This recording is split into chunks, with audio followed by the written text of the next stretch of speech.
আসসালামু আলাইকুম all friend, কেমন আছেন সবাই? আশা করি অনেক ভালো আছেন। অনেকদিন পর আজ আমরা সবাই একসাথে হতে পেরেছি। তো সবার মনে ছিল ঘোরাঘুরি করার ইচ্ছে, তাই আমরা একটি অটো গাড়ি নিয়ে বের হলাম। বের হওয়ার পরে সবাই ডিসিশন জানালো যে সিরাজগঞ্জ জেলা বেলকুচি থানাতে একটি বিখ্যাত হোটেল রয়েছে।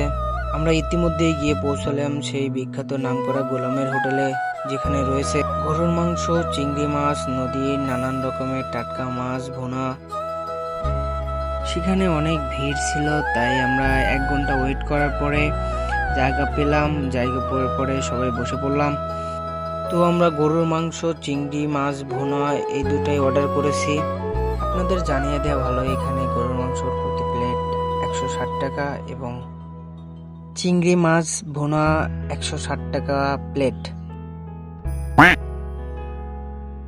আমরা সবাই খাওয়া শুরু করে দিলাম। খাবার মানটা খুব একটা ভালো ছিল না, আমাদের কাছে মনে হলো। গোলামের হোটেল থেকে সামনের দিকে এগিয়ে গেলে সেখানে ইনাদপুরের ভেড়িবাঁধ, যেখানে অনেক মানুষ ঘুরতে এসেছে, সেখানে আমরা ঘোরাঘুরি করলাম। আজকে এই পর্যন্তই, দেখা হবে অন্য কোনো ভিডিওতে। আল্লাহ হাফেজ, টাটা।